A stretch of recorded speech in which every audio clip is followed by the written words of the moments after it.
Second చిట్టా 2-3 రోజుల నుంచి ఉండే, 2-3 రోజుల నుంచి ఇది నడుస్తుండే. నేను జర ఆగిన, జనాలు జర మాట్లాడుతుంటారు కదా, మాట్లాడని ఏమేమి ఎవరెవరు ఎట్లెట్లా మాట్లాడతారో చూస్తామని. ఇవాళ ఎస్సీ ఎస్టీ వర్గీకరణకి ఏదైతే వస్తుందో చిత్రగుప్తు మాట్లాడితే ఆధారాలతో మాట్లాడుతుంది. మమ్మల్ని ఛాలెంజ్ చేయాలంటే ముంగటికి 3 తరాలు వెనకకేటి జన్మలు ఆలోచించి ఛాలెంజ్ చేయాల్సి వస్తుంది. బికాస్ పొలిటికల్గా కరెక్ట్ ఉండాలన్న తత్వం మన చిత్రగుప్తి కాదు ఫ్రెండ్స్.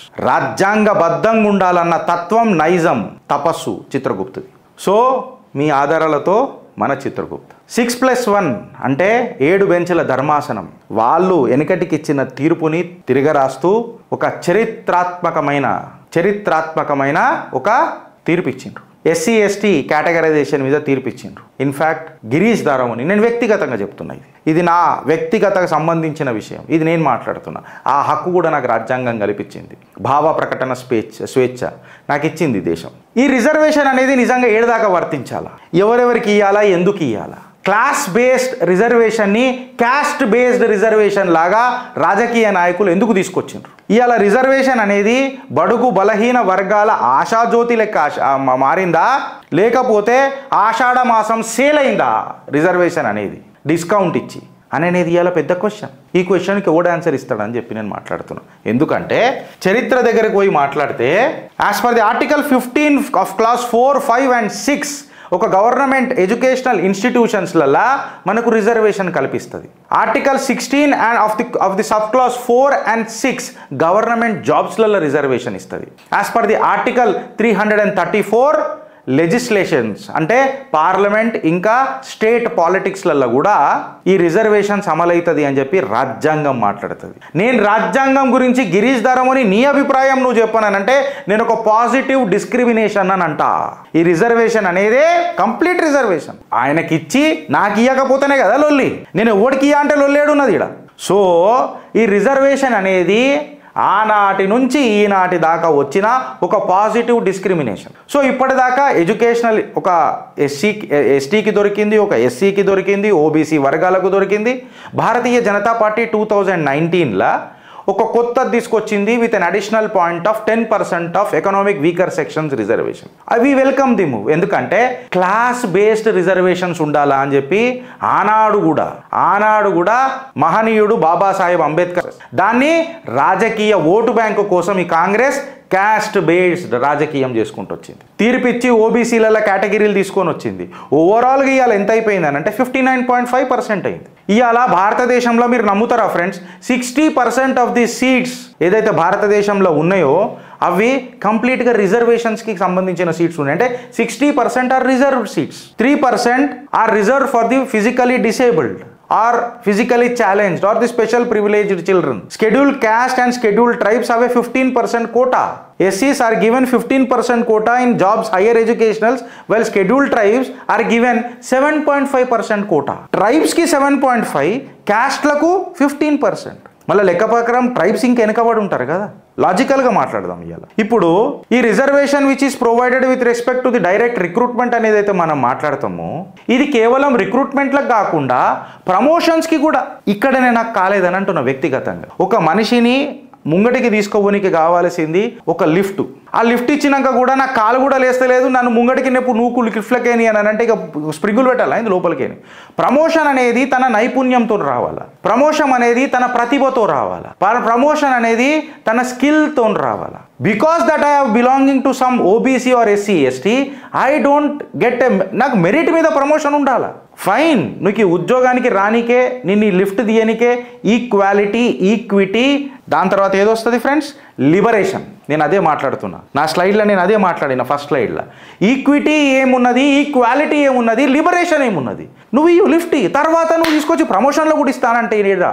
అందుకే నేను దీన్ని పాజిటివ్ డిస్క్రిమినేషన్ అన్నాను. ఇక దాని మీద కూర్చొని మనం మాట్లాడితే సీన్ ఏందనంటే ఇవాళ 27% ఆఫ్ ది గవర్నమెంట్ జాబ్స్ ఏవైతే ఉన్నాయో అది ఓబీసీ కోటా కింద ఓబీసీలకు అందజేసిండ్రు. బట్ ఓబీసీలలో ఒక క్రీమీ లేయర్ అనే కాన్సెప్ట్ ఉన్నది. అంటే నాన్ క్రీమీ లేయర్ ఎవరైతే ఉన్నారో వాళ్ళకు ఓబీసీ రిజర్వేషన్ అనేది నాన్ క్రీమీ లేయర్కి దొరుకుతుంది కానీ క్రీమీ లేయర్కి ఓబీసీ రిజర్వేషన్ అనేది వర్తించదు. ఇది ఎస్సీ ఎస్టీ కేటగరైజేషన్ కింద సుప్రీంకోర్టు తన తీర్పునే తను మళ్ళా తిరిగి రాసింది. ఇప్పుడు రిజర్వేషన్ అనేది దేనికి తీసుకొచ్చినాము అని అంటే సోషల్ ఒప్రెషన్కో లేకపోతే సోషల్ ఇంజస్టిస్కో, నిజంగా చెప్పాలంటే ఒక అఫర్మేటివ్ యాక్షన్కో, అది వెనకబడిన తరగతులు ఉండొచ్చు, బడుగు ఇలా వర్గాలు ఉండొచ్చు, వాళ్లకు తీసుకొచ్చిన ఒక activity are to that matter ఒక యాక్ట్ అనుకుందాం. రిజర్వేషన్ ఎట్లయిపోయింది అన్నట్టు సోషల్ అప్లిఫ్ట్మెంట్ కంటే ఎక్కువ అయ్యాలా, జస్ట్ ఒక ఓటు బ్యాంక్ రాజకీయం అయిపోయింది ఇవాళ సోషల్. ఇప్పుడు నేనేం అడుగుతున్నాను అంటే రిజర్వేషన్స్ 75 సంవత్సరాలకేని భారతదేశంలో ఇస్తూనే ఉన్నారు కదా. తో నేను కాంగ్రెస్ పార్టీని ఏం అడుగుతున్నానంటే బడుగు బలహీన దళిత వర్గాలు అట్లనే ఎందుకున్నారు అని అంటున్నా, అప్లిఫ్ట్మెంట్ ఎందుకు కాలేదు అని అడుగుతున్నా. Is that as only a solution of reservation ఉండాలా? రిజర్వేషన్ ఇస్తేనే వాళ్ళు బాగుపడతారా? నేనేమంటానంటే అంబేద్కర్ గారు కూడా ఇదే మాట్లాడినారు. నాకు జీవించే హక్కు ఇయ్యు, నాకు జీవితాన్ని ఇయ్యనలే ఆయన, జీవించే హక్కు ఇయ్యు అని అన్నాడు. నాకు నువ్వు స్కాలర్షిప్లు ప్రొవైడ్ చేయి, నువ్వు నాకు ఒక మంచి ఇన్స్టిట్యూషన్లా నాకు ఎంట్రీ ఇయ్యు చాలు, వాడు ప్రతిభతో ముంగటికి పోవాలా. ఆయన మాట్లాడిన దాంట్లో పిచ్చ క్లారిటీ ఉండే, దాన్ని ఇంటర్ప్రేట్ చేసింది కాంగ్రెస్. ఆయన నోడగొట్టింది కూడా కాంగ్రెస్, ఆయన రాజకీయ చరిత్రకు భంగం కలిగించింది కాంగ్రెస్, ఆయన మీద మచ్చ పెట్టింది కాంగ్రెస్, ఆయనను పార్లమెంట్లో ఫోటో కూడా పెట్టలే కదా మొన్నటిదాకా. వీళ్ళు మాట్లాడతారు పెద్దగా కాంగ్రెస్. మళ్ళీ జై భీమ్ అని ఒక పీకుడు మొగుడు ఉన్నాడు గంగా జయమన తహజీబ్ దగ్గర హైదరాబాద్ లో, మనోడు మాట్లాడతాడు. నువ్వు స్కాలర్షిప్ నువ్వు ఫండ్ కోచింగ్ సెంటర్ల సబ్సిడీ వెల్ఫేర్ స్కీమ్స్ తీసుకురా, ఓటు బ్యాంక్ పాలిటిక్స్ కి దూరం చేయి అని చెప్తున్నా. ఇవాళ క్లాస్ బేస్డ్ రిజర్వేషన్ ని క్యాస్ట్ బేస్డ్ రిజర్వేషన్ గా మార్చిన పాపాత్ములు ఎవరు అని అడుగుతున్నా. బాబాసాహెబ్ అంబేద్కర్ గారు మాట్లాడినప్పుడు కూడా reservation was intended to the Dalit పీడిత్ ఆర్ బడుగు బలహీన వర్గాలకు ఏది మాట్లాడినా for a period of 10 years అని మాట్లాడిండు కదా మహనీయుడు. 1951 to 1961 why it has become a perpetual entity? ఎందుకు అయిపోయింది అది కంప్లీట్గా? అది కన్సిస్టెంట్ ఎంటిటీ ఎందుకు అయిపోయింది భారతదేశంలో? ఎందుకు ఈ రిపోర్ట్ మనం తీసుకోకపోతున్నాం అని అడుగుతున్నా. After the implementation of the mandal commission report in 1990 ఓబీసీలకు ఇది వైడెన్ చేసిండ్రు. మళ్ళీ మండల్ కమిషన్ రిపోర్టు మన విపి సింగ్ గారు ఇంప్లిమెంట్ చేసినప్పుడు దాన్ని నిరసన వ్యక్తం చేసి దాన్ని వెన్నుపోటు ఒడవనికి ప్రయత్నం చేసిందే ఈ కాంగ్రెస్. మళ్ళీ ఇదే ఆ పూల్వాల చాచా మునిమనమడు ఇలా కూర్చొని పెద్ద మాటలు మాట్లాడుతుండు, కులగన కావాలి, జనగణ కావాలి, క్యాస్ట్ బేస్ సెన్సస్ కావాలని మాట్లాడుతున్నాడు. మళ్ళీ మండల్ కమిషన్ రిపోర్ట్ ఎందుకు ఇంప్లిమెంట్ చేయలే? విపి సింగ్ ఎందుకు సబ్మిట్ చేయలేవారా? మీరంతా కాంగ్రెస్ వాళ్ళని అడుగుతున్నా. ఇలా 70 సంవత్సరాల తర్వాత మళ్ళీ మనం ఆలోచిస్తున్నాం, మెరిట్ కంటే ఎక్కువ రిజర్వేషన్కి ప్రాధాన్యత ఇస్తున్నాం. మన పిల్లలు ప్రతిభావంతులు కావాలన్నది ఏ తల్లిదండ్రులకు ఉండదని అడుగుతున్నా నేను. నా కొడుకు మెరిట్తో రావాలనేది ఉంటుంది కదా ఏ తల్లిదండ్రులకైనా. Why you guys are encouraging this అని చెప్పి నేను కాంగ్రెస్ పార్టీని అడుగుతున్నా, రాజకీయ నాయకులను అడుగుతున్నా. సుప్రీంకోర్టు కూడా తన తీర్పులలో Indira Sawhney versus union of India 1992లో సుప్రీంకోర్టు క్లియర్ కట్గా చెప్పింది, నువ్వు ఏమన్నా పీక్ కట్టలు కట్టుకో, నువ్వు ఏంటన్నా కొట్టించుకో, ఏంటన్నా సావు బతుకు ఏమన్నా చేసుకో, నువ్వు 50% cap on the caste based reservations మీద 50% సీలింగ్ పెట్టేసింది. నువ్వు కాన్సెప్ట్ ఆఫ్ ఈక్వాలిటీ మీద నువ్వు ఈక్విటీ చూపెట్టకిడ కొంతమంది వర్గాలకు అని చెప్పి క్లారిటీగా జడ్జిమెంట్ ఇచ్చింది. Article 15 of class 4 and article 16 of class 4 ఇది కంబైన్ చేసుకున్నా కానీ 50% ఆఫ్ ది స్టేట్ యూనియన్ రెండు కలిపినా 50% కంటే రిజర్వేషన్ ముంగటికి పోవద్దని చెప్పి తీర్పులు ఇచ్చింది. ఎకనామిక్ రిజర్వేషన్ ఎప్పుడైతే వీకర్ సెక్షన్స్కి మనం ఇచ్చినామో మన అరుణ్ జైట్లీ గారు అని అనుకుంటా నాకు అప్పుడు కరెక్ట్గా, అరుణ్ జైట్లీ గారు ఫైనాన్స్ మినిస్టర్ కూడా ఇది ఖచ్చితంగా article 15 and 16 of the class 4 ఇది వర్తించదు, ఇది తీసుకున్నా మనము చేయగలుగుతాము బికాస్ మనము క్లాస్ బేస్డ్ రిజర్వేషన్కి తీసుకుంటున్నాము, క్యాస్ట్ బేస్డ్కి కాదు. క్లాస్ తీసుకున్నాడు అంటే ఎకనామిక్ బ్యాక్వర్డ్, ఇక్కడ బీసీ ఓసీ ఎస్టీ ఎస్సీ ఎవరు లేరుడా. నేను గరీబోడిని, నేను వంచితుణ్ణి, బికాస్ నాకు ఆపర్చునిటీ లేకుండే ఇప్పటిదాకా నేను నీకు ఇస్తా అంటే ఇప్పుడు ఓసీలలో అందరూ కరోడపతులు ఉన్నారా? ఓసీలలో అందరూ మేధావులు ఉన్నారా? ప్రతి ఒక్కడికి ఒక్కొక్క ఛాలెంజెస్ ఉన్నది.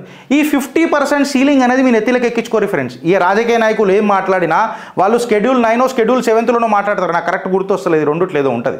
ఈ Schedule 9 7 పెడతా ఇది రివ్యూలు ఉండదు కదా అని కాలర్ ఎగరేసుకొని మాట్లాడతారు. ఎందుకంటే రాజశేఖర రెడ్డి గారు కూడా గిట్లనే చేశారు ముస్లింకి రిజర్వేషన్స్ ఇచ్చినప్పుడు. ఆడ మొదలైతుంది ఆట. This is subjected to review from the honourable supreme court of India. బద్దాలు వలగొడుతుంది సుప్రీంకోర్టు. అదే నిన్న అయింది బీహార్లో. 65% కోటాకు పోయి నాకు ఎందుకు ఇయ్యరు అని అంటే ఇచ్చేదే లేదు, చల్ బగాంచర్ అన్నారు. అది ఎన్డీఏ కూటమైతే ఏంది, ఎవరైతే ఏంది, తప్పు తప్పే. నితీష్ కుమార్ చేసింది తప్పే. రాజ్యాంగబద్ధంగా ఉండాలి తప్ప రాజకీయబద్ధంగా కాదు అని అనేది మా slogan. Supreme court of India in a review judgment of Punjab and Haryana court ఏదైతే ఉండేనో దానికి మాట్లాడుకుంటా ఈ సబ్ క్లాసిఫై ఏమంటారు రిజర్వ్డ్ కేటగిరీ గ్రూప్స్ కింద తన తీర్పు వెల్లడి చేసింది. ఈ 6 బెంచ్ల 6.1 ధర్మాసనం అని అంటారు. నిజంగా ఇప్పుడు మన ఈజీ పర్పస్కు మన ఈజ్ ఆఫ్ అండర్స్టాండింగ్ కోసము 7 బెంచ్ల ధర్మాసనం అని అనుకుందాం. ఏదైతే ఉన్నదో వాళ్ళు సొంతంగా 2004లో ఇచ్చిన తీర్పు మన Chinnaiah versus state of Andhra Pradesh ఏదైతే కేసు ఉండేనో దాన్ని తిరగా రాస్తూ ఈ తీర్పు ఇచ్చిండ్రు. 7 బెంచ్ల ధర్మాసనం ఈ ఎస్సీ ఎస్టీ కేటగరైజేషన్ని సబ్ క్లాస్ చేయాలా, 15% రిజర్వేషన్ కోటా ఇది మోస్ట్ డిసడ్వాంటేజ్డ్ గ్రూప్స్కి ఇవ్వాలి కానీ దీన్ని పర్పెచువల్ ఎంటిటీ చెయ్యొద్దు, దీన్ని అందరికీ వర్తించజేయొద్దు అని చెప్పింది. చీఫ్ జస్టిస్ చంద్రచూడ్ గారు కూడా మాట్లాడుకుంటే ఏమన్నారంటే ఈ sub classification and sub categorisation ఏదైతే ఉందో దీన్ని పొలిటికల్ అపీస్మెంట్కి యూజ్ చేయొద్దు, బట్ జెన్యూన్ అప్లిఫ్ట్మెంట్ కోసం యూజ్ చేయండి. పొలిటికల్ అపీస్మెంట్ కోసం కాదు, రాజకీయ సంకనాకనికే చేసుడు కాదు, ఇది ప్రజలను ప్రయోజకులను చేయనికే ఈ క్లాసిఫికేషన్ యూజ్ చేయండి అని చెప్పిన తర్వాత ఈ క్లాసిఫికేషన్ ఏదైతే ఉన్నదో ఇది ఎంపిరికల్ డేటా అంటే ప్యూర్ డేటా బేస్ చేయండి, అంతేగాని not from the perspective of appeasement అని చెప్పింది. ఈ 100% reservation of the sub class ఏదైతే ఉందో ఇది ఎట్లయితే ఉన్నదో ఇది కేవలం వన్ టైం ఎంటిటీ ఉండాలి కానీ మొత్తం జీవితాలకు ఇవ్వాలని అంటే కుదరదు అని చెప్పి ఇలా మాట్లాడింది. పొలిటికల్ మిస్యూజ్కి ఆస్కారం ఉండొద్దు అని చెప్పింది. సుప్రీంకోర్టు తన తీర్పులా creamy and non creamy layer SC ST కేటగరైజేషన్లో కూడా తీసుకురావాలా, ఎట్లయితే మనము ఓబీసీలలో తీసుకొచ్చినాము అని చెప్పి ప్రస్తావన తీసుకొచ్చింది. ఇప్పుడు ఆర్గ్యుమెంట్స్ ఎట్లా ఉంటాయి, ఆర్గ్యుమెంట్స్ మనకు ఫేవర్ ఏం చేస్తాయి, ఆర్గ్యుమెంట్స్ మనకు అన్ఫేవరబుల్ ఏముంటాయి అవి కూడా డిస్కస్ చేద్దాం. నిపుణులు ఏం మాట్లాడతారు, న్యాయమూర్తుల నిపుణులు ఎట్లుంటుంది, దీని క్లాసిఫికేషన్ ఎట్లుంటుంది, ఎక్సెట్రా. ఇప్పుడు సబ్ క్లాసిఫికేషన్ ఏం చేస్తుంది అంటే బోత్ సెంట్రల్ అండ్ స్టేట్లలో పాలసీలు మంచిగా డిజైన్ చేయనికే అది మోస్ట్ డిసడ్వాంటేజ్డ్ ఎస్సీ ఎస్టీస్ ఎవరైతే ఉంటారో వాళ్లకు మోస్ట్ డిసడ్వాంటేజ్డ్ అంటే ఎవరైతే చాలా వెనుకబడి ఉన్నారో ఇలా క్లాసులలో వాళ్లకు ఒక అప్లిఫ్ట్మెంట్ ఇచ్చే ఛాన్స్ దొరికే ఆస్కారం ఉన్నది. ఇలా సోషల్ జస్టిస్ న్యాయబద్ధంగా దొరికే ఛాన్స్ ఉన్నది because of this sub classification. వాళ్ళకే బెనిఫిట్ చేస్తుంది కదా.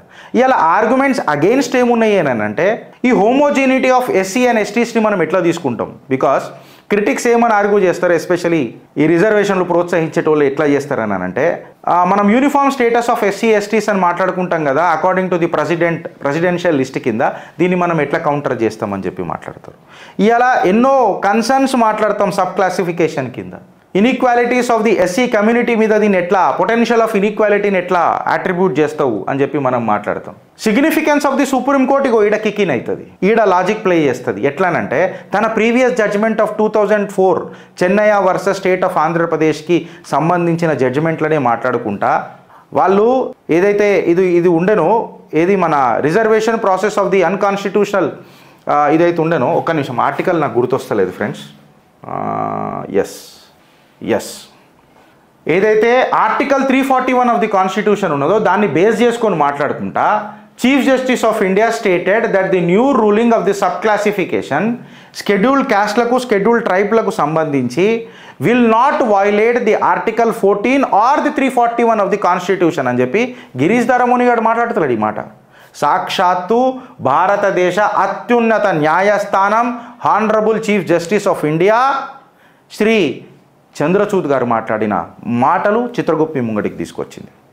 ఇది స్టేట్ లాస్ మీదకి ఎట్లా ఇంప్లిమెంట్ చేస్తుంది, యూనియన్ లాస్ మీద ఎట్లా ఇంప్లిమెంట్ చేస్తుంది, ఎక్సెట్రా. ఆబ్వియస్గా దీని మీద డిస్కషన్స్ ఉంటాయి. సుప్రీంకోర్టు తీర్పుని ఖచ్చితంగా ఇంప్లిమెంట్ చేయాల్సిన ఆస్కారం కూడా స్టేట్స్కి అండ్ యూనియన్స్కి కూడా గట్టిగా ఉంటుంది.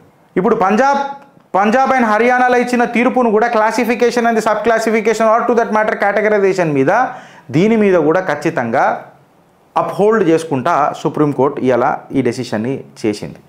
అయితే ఈ ఫ్యూచర్ రిజర్వేషన్ స్టేట్స్ ఏదైతే ఉంటుందో దీని క్లాసిఫికేషన్ ఎలాగా తీసుకుంటాయి, ఎక్కడెక్కడ పొలిటికల్ ముద్దాలు చేసి మాట్లాడతాయి, ఎక్కడెక్కడ దీని మీద ఇష్యూస్ అవుతాయి అనే దాని మీద ఛాలెంజెస్ ఆఫ్ సబ్ క్లాసిఫికేషన్స్ ఏముంటాయో ఒకసారి డిస్కస్ చేద్దాం.